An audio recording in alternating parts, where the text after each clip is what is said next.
ناظرین آپ کے پسندیدہ پروگرام سچ کا سفر میں ایک مرتبہ پھر خوش آمدید. آپ ہماری سیریز دیکھ رہے ہیں حضرت متی کی معرفت انجیل اور اس کا اطلاقی بیان. ہماری زندگیوں میں آج کے اس دور میں جو یہ انجیل لکھی گئی وہ کس طرح سے اس کا اطلاق ہوتا ہے اور اس کی ہم نے دعوت دی ہے بردر سیمیول کو. ہم ان کو خوش آمدید کہتے ہیں. تھینک یو سو مچ بھائی جی. اور کیونکہ ہمارے پروگرام میں اکثر ہمیں شکایت یہ سننے کو ملتی ہے پاسٹر صاحب کی طرف سے کہ وقت کم ہو گیا، جواب باقی ہیں، تو ہم پروگرام کا آغاز کر دیتے ہیں. پاسٹر جی، پہلا سوال آپ کی خدمت میں رکھنے جا رہے ہیں اور یہ حضرت متی کی معرفت انجیل اس کے 24 جو چیپٹر ہے 24واں اس کو اپنے ذہن میں رکھا ہم نے. خدا یسوع مسیح نے ہیکل کی بربادی کی جو پیشین گوئی کی وہ سن 70 عیسوی میں پوری ہو گئی.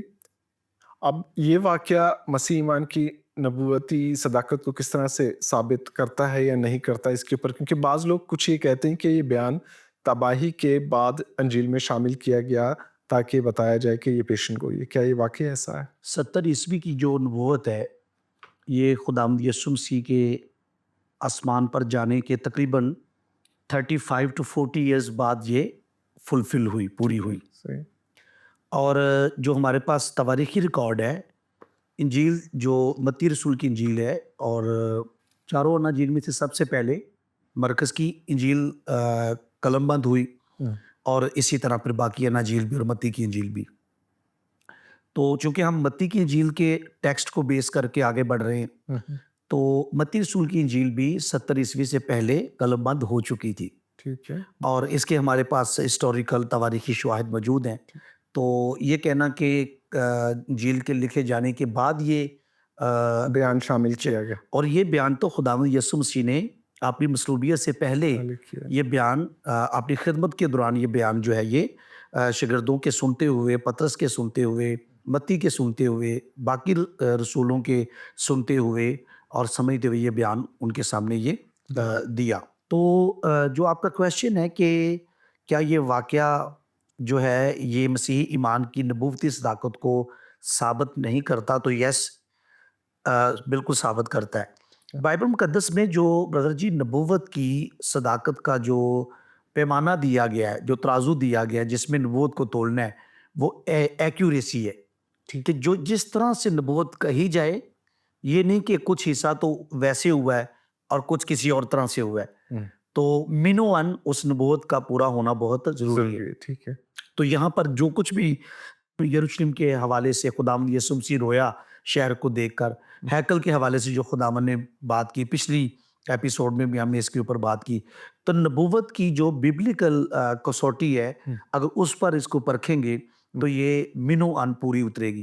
اور اگر کوئی بے یقین ہے، بے ایمان ہے اور وہ بائبل مقدس کو خدا کا الہام اور درست کتاب نہیں سمجھتا تو آپ اس کا تو کچھ کر نہیں سکتے. جس کا کوا سفید ہے سفید ہے، جس کا سفید ہے اس کا آپ کوشش نہیں کر سکتے. لیکن یہ بات بالکل آپ کا جو فرسٹ کویشچن ہے اکارڈنگ ٹو دس کویشچن ایسے ہی ہے کہ یہ اس کی تکمیل، اس کا پورا ہونا اور جو کچھ خداوند نے کہا سب کچھ اسی ترتیب اور اسی طریقے سے ہونا، یہ اس بات کو ثابت کرتا ہے کہ کرسچینٹی میں جو نبوت کا جو پیمانہ ہے یا نبوتی جو ایمان اور خدمت ہے وہ درست طریقے سے پوری ہوتی. اور یہ شاگردوں کے شاگرد بھی جو ساتھ ہیں ان کے آنکھوں کے سامنے ہوا ہے، کیونکہ 12 رسول کے علاوہ بھی شاگرد تھے. جی بالکل. ہمیں تو ہمارا تو یہ ہے کہ اور وہ کافی عرصہ بعد میں حضرت یوحنا تو بہت عرصے بعد تک زندہ رہے. آخری جو لاسٹ جو دہائی ہے، آخری عشرہ ہے پہلی صدی کا، تو 90 کے بعد وہ ان کی تو وہ کم سے کم. اور کیونکہ میں جب اس سوال پہ غور کر رہا تھا تو میں یہ سوچ رہا تھا کہ ان لوگوں نے اپنے مطلب وہ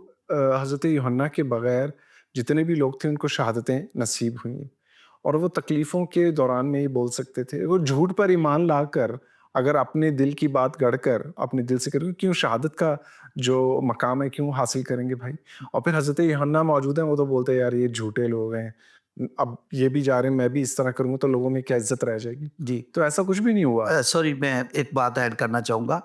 ایک کسی رائٹر کی کتاب میں پڑھ رہا تھا، انہوں نے کہا ہے کہ جھوٹ کی خاطر دو صورتوں میں کوئی جان دے سکتا ہے، یا تو اس کا ذہنی توازن ٹھیک نہ ہو، امتیاز نہیں کرتا ہو جو چنے. جی تو جھوٹ کی خاطر وہی جان دے گا یا تو اس کو فورسفلی، مجبوراً، جبراً، دمکا کر یا کسی اور وجہ سے کیا جا رہا ہے، اور یا اس کا ذہنی توازن خراب ہو چکا ہے.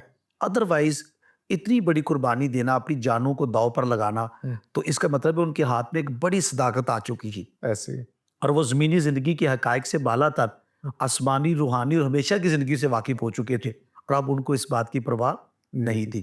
تو جو مسیحی ایمان کی نبوتی صداقت ہے, یہ 70 عیسوی کی نبوت کی تکمیل اس کو ثابت کرتی ہے. میں ابھی پاسا تھینک یو ویری مچ. میں ابھی دیکھ رہا تھا ایک میں نے مسیح ماہر آثار قدیمہ بھی ایک گزرے ہیں, ڈاکٹر رٹمیئر, ان کے مطابق وہ یہ کہ جو ہیکل کی جو بنیادیں ہیں, تباہی کے جو نشانات ہیں آج بھی موجود. جی بالکل, کوئی بھی دیکھنا چاہے تو وہ موجود ہیں جو اس پیشین گوئی کی تاریخی صداقت کی تصدیق کرتے ہیں.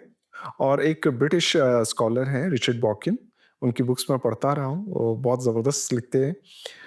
وہ کہتے ہیں کہ اس پیشین گوئی کو نہ صرف یسوع کی نبوتی بصیرت کا ثبوت ماننا چاہیے, بلکہ اس واقعے کو مسیح ایمان کے سچ ہونے کی تاریخی دلیل, یعنی یہ جو اندھا ایمان کہتے ہیں وہ بھی نہیں, جی آپ ایمان ایسا ایمان جس کو آپ دیکھ سکتے ہیں قرار دیتے ہیں. اگرچہ بہت سے انبیاء نے ہیکل کی تباہی کی بات کی, لیکن یسوع نے خاص طور پر اس کے مکمل تباہی اور وقت کی نزاکت کو واضح کیا, اور بعد میں ڈیٹیلز دی اور ایسی ہی ہوئی. اور وہی کہتے ہیں کہ یہ پیشین گوئی کسی بعد از واقعات یا تخلیق شدہ افسانہ نہیں ہے, بلکہ ایسے وقت میں دی گئی جب ہیکل اپنی شان و شوکت میں کھڑی تھی.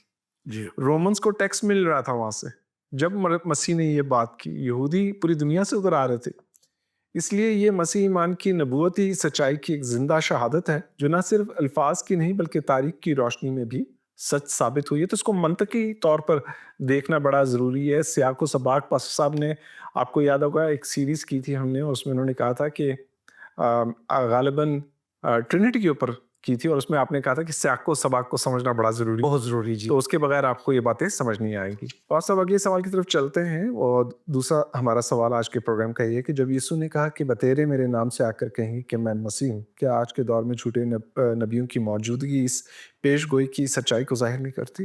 خداوند نے کہا بتیرے میرے نام سے آئیں گے اور آ کر کہیں گے میں مسیح ہوں. تو ایک تو ہمیں خداوند یسوع مسیح کے دور میں, بلکہ اس کے آنے سے پہلے, چونکہ ایک ماحول بنا ہوا تھا, ایک ہائپ کریٹ ہو چکی تھی, کرائسٹ آنے والا ہے, اور یہودی تو اپنی بچیوں کو بھی وہ ورجن رکھتے تھے تاکہ کچھ عرصہ تک یہ ویٹ کر رہے تھے کہ شاید وہ ہماری بیٹی کے ذریعے سے خدا یہ کام کرے. تو ان کے ہاں یہ گنجائش تھی اور وہ ویٹ کر رہے تھے. اور جب کسی قوم میں کسی چیز کا ویٹ و انتظار ہو تو مخالف قوتیں فائدہ اٹھاتی ہیں. تو اس طرح سے جھوٹے مسیح جو ہے وہ جھوٹے مسیح پیدا ہو گئے کہ لوگوں کو وہ بتائیں کہ ہم مسیح ہیں. تو ہمیں اعمال کی کتاب میں بھی اس کا ثبوت ملتا ہے پراپر, ان کے 5 باب غالباً. جی باب اس وقت شاید مجھے صحیح سے یاد نہیں ہے. گملیل والا جی جس گملیل نے بیان کیا کہ تھیوداس کا اس نے ذکر کیا, یہودا اسم نویسی کے دلوں میں اٹھ کھڑا ہوا, تو ہمیں نظر آتا ہے. اور انہی کے بارے میں کرائسٹ نے کہا تھا جتنے مجھ سے پہلے آئے وہ سب چور اور ڈاکو, جنہوں نے مسیح ہونے کا دعویٰ کیا.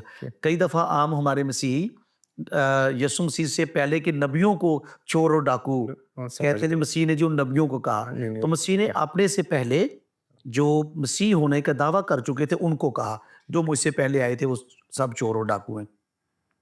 تو بتیرے میرے نام سے آئیں گے اور کہیں گے میں مسیح ہوں. تو یہ کرائسٹ کے اپنے دور میں بھی تھا. اور ایک یہ کویسچن میں تھوڑا سا شاید آنسر لمبا ہو جائے, کوئی بات. ایک بڑی زبردست بات ہے جب یوحنا پکڑوایا گیا, بپتسمہ دینے والا, یوحنا بپتسمہ دینے والا, تو بردر سہیل نبیوں کی جو حص ہوتی ہے وہ عام لوگوں سے زیادہ حساس ہوتے ہیں, معاملات کو زیادہ فیل کرتے ہیں. اس کو سمجھ آ گئی تھی کہ اب میں قید سے نکلنے والا نہیں, تو اس نے اپنے شاگردوں کو یسوع مسیح کے پاس بھیجا کہ جا کر پوچھو کیا تو مسیح ہے, آنے والا مسیح تو ہی یا ہم کسی اور کی راہ دیکھیں. اچھا, کچھ کا یہ خیال ہے جی دیکھیں وہ قید کی وجہ سے شک کا شکار ہو گیا, اس کا ایمان ڈگمگا گیا. جس کو آسمان سے سائن ملا ہو, جس پر تو روح کو اترتے اور ٹھہرتے ہوئے دیکھے وہ میرا مسیح ہے یا وہ دنیا کا نجات دہندہ ہے, تو وہ ایک کلیئر سائن کے ساتھ آگے بڑھ رہا تھا اور وہ حق کی خاطر قید میں تھا اور اپنی جان دینے کے لیے تیار تھا. تو جب میں اس بات کو انڈرسٹینڈ کرتا اور غور کرتا ہوں تو مجھے یہ لگتا ہے, اور ٹیکسٹ بھی آپ کو یہ بتاتا ہے کہ دراصل یوحنا اپنے لیے یہ کنفرمیشن نہیں کر رہا تھا. بہت خوبصورت اس نے شاگردوں کو بھیجا تاکہ وہ اور دیکھیں اس بات کی اگر ریلیشن دیکھیے گا, اس کو پتا ہے میں تو اب قید سے نہیں نکلنے والا. تو میں نے جیسا کہا کہ نبیوں کی جو حص ہوتی ہے وہ عام لوگوں سے ان کو اپنا انجام پتا ہوتا ہے کہ کیا ہونے والا ہے, ان کو سچ کے لیے کیا کرنا پڑے گا. آگاہی مل رہی ہوتی ہے, خدا کی طرف سے گائیڈنس مل رہی ہوتی ہے, خدا ان کو پروٹیکٹ اور مضبوط کر رہا ہوتا ہے. چھوٹنے کا بھی اندازہ ہوتا ہے اور نہ چھوٹنے کا بھی ان کو پتا ہوتا ہے. اس کو یہ تھا کہ اگر میں قید میں مر گیا, میرے جو فالوورز ہیں وہ کسی جھوٹے مسیح کے پیروکار نہ بن جائیں, کیا میں اپنی ہین حیات اپنی زندگی کے دوران ان کو میں سچے اور درست مسیح تک پہنچا دوں. اس کا ثبوت کیا میری اس بات کا, جب کرائسٹ کے پاس جا کر پوچھا نا کیا تم وہ مسیح تو ہی ہے, جھوٹا مسیح صرف یہ آنسر دے سکتا تھا یس آئی ایم, بلکہ وہ زیادہ امفیٹیکلی کہتا کیونکہ اس کو اپنے دعوے کو ثابت کرنا ہے, یس آئی ایم. مسیح نے یہ نہیں کہا, مسیح نے کہا اندھے دیکھتے ہیں, عیسائی کو کوٹ کی اس نے ایک سگنل بھیجا یوحنا کو. دیکھیں یہ سمپل آنسر جو تھا نا, ہاں میں مسیح ہوں, یہ کوئی بھی جھوٹا مسیح کہہ سکتا تھا, پر جو مسیح نے کہا وہ جھوٹا مسیح نہیں کہہ سکتا تھا. بلکہ انہوں نے وہ دعویٰ کر دیا کہ میں کہہ نہیں رہا بلکہ کر کے دکھا رہا ہوں. کر کے اسے جو کچھ تم دیکھتے ہو ان کو کچھ دکھایا بھی, جا کر یوحنا سے بیان کرو. اس کو کلیئر کٹ سگنل ملا کہ یہ ٹھیک مسیح تک پہنچے ہیں, کیونکہ کوئی اور مسیح یہ سب کچھ نہیں کر سکتا جو یہ دیکھ کے آئے ہیں اور جس کا پیغام میرے پاس پہنچا ہے. تو الہام میں سے ایک سگنل اس کو بھیجا گیا, اور اس سے کیا اس کو یہ سیٹسفیکشن ہو گئی کہ میری ڈیتھ کے بعد میرے شاگرد, اور ہمیں نظر آتا ہے اناجیل کے بیان میں نظر آتا ہے کہ سب سے پہلا شاگرد جو خداوند کی پیروی میں آیا تھا وہ پہلے یوحنا کا شاگرد تھا. جب یوحنا نے کہا دیکھو یہ خدا کا بر رہا, تو اس کے پیچھے اندریاس, اور پھر اندریاس اپنے بھائی پطرس کو لے آیا. تو ہمیں پہلے ارلی جو خداوند کے ڈسائپلز ہیں ان میں بھی یوحنا کے شاگرد ہی اس کو فالو کرتے ہوئے نظر آتے ہیں, اور یوحنا چاہتا تھا کہ میری ڈیتھ کے بعد بھی میرے شاگرد ٹھیک اور سچے مسیح تک پہنچے. تو اس چیز کو بیان کرنے کا مقصد یہ تھا کہ جھوٹے مسیح کے اپنے دور میں بھی تھے, مسیح سے پہلے بھی تھے, اور یہ خطرہ کلیسیا کو مسیح کے اسباب پر جانے کے بعد بھی تھا. اور ایک مونیز مارکیون جس کو لکھتے ہیں, جی مانی, اور یہ مانیزم اور مارسیونزم. تو اس طرح سے اس کے بعد یہ کورین ایک جو تحریک تھی مون کر کے, مونیز وہ کہلاتے ہیں. تو انہوں نے پراپر یا تو ہولی اسپرٹ ہونے کا دعویٰ کیا, یا انہوں نے مسیح ہونے کا دعویٰ کیا, یا انہوں نے کہا کہ انجیل کا جو بیان باقی رہ گیا ہے وہ میری تعلیمات سے مکمل ہوگا. برصغیر پاک و ہند میں بھی کسی نے دعویٰ کیا تھا, آپ جاہر جی بہت ساری چیزیں اس طرح سے ابری پیدا ہوئیں. تو کرائسٹ پہلے سے خبردار کر رہا تھا. اور جو آپ کا کویشچن کا لاسٹ پارٹ ہے کہ آج کے دور میں جھوٹے نبیوں کی موجودگی اس پیشین گوئی کی سچائی کو ظاہر نہیں کرتی, تو یس ایسے ہی ہے. خداوند یسوع مسیح کے الفاظ اور بائبل مقدس میں جو الہام ہے وہ ہے ہی سچا. تو اس کی شکل بدل سکتی ہے. ایک اور بھی جو چرچ کو اس وقت تھریٹ ہے, جو الارمنگ سچویشن ہے, کوئی مسیح یہ نہ بھی کہے کہ میں مسیح ہوں, لیکن مسیح کے نام سے غلط نبوتوں کا رواج بھی بہت عام, اختیار کی کوشش کر, ہمیں مجھے کرائسٹ نے یہ کہا ہے, ہمیں پاکرو نے یہ کہا ہے, حالانکہ وہ پاکرو کی طرف سے ہوتا. دیکھیں نا, کرائسٹ نے جب یہ بات ہوا تو آپ نے ایک اشارہ دیا اور ہم نے بھی بات کی کہ کرائسٹ نے کلام مقدس کو کوٹ کیا. جی بالکل. اور پھر اس کے ساتھ انہوں نے جب کوٹ کیا تو ساتھ ہی ثبوت بھی فراہم کیے, دیکھو اسی کے مطابق یہ سب کچھ ہو رہا ہے. جی بالکل. جی جاری رکھیں. جی چرچ کو ایک گفٹ دیا گیا, اسپرٹ آف ڈسرنمنٹ, کہ ہر روح کا یقین نہ کرو, روحوں کو پرکھو. تو جب ہم ایک تو ہے کہ اگر آپ کے اپنے حواس خدا کے ساتھ چلتے چلتے اتنے تیز ہو گئے ہیں کہ آپ لوگوں کو پرکھ سکتے ہیں, تو یہ خداوند آپ کے اندر بھی قابلیت پیدا کرتا ہے, پلس ایک گفٹ آپ کو ملتا ہے روح القدس کی طرف سے, تو آپ پہچانتے ہیں. اور اس میں بڑا سمپل ہے, اگر کوئی آپ کے پاس آئے اور مسیح کی بات نہ کرے, مسیح کو پیش نہ کرے, اس کی منادی کا سینٹر مسیح نہ ہو, اس کی گفتگو کا مرکز مسیح نہ ہو, اور وہ میں کرے, اپنی باتیں کرے, تو کرائسٹ کا بھیجا ہوا نہیں ہو سکتا. جو جھوٹا مسیح ہوگا برادر جی ڈیفینیٹلی اپنی بات کرے گا, اس کو اپنا سودا بیچنا ہے, لیکن جو مسیح کا سچا خادم ہوگا وہ مسیح کی بات کرے. آپ یہ دیکھیں نا سر, آپ لوگ جاتے ہیں مسیح ان کو کہتے ہیں کہ چلیں آئے دیکھ لیں میں کہاں رہتا ہوں, اور پھر وہ مثال دیتے ہیں کہ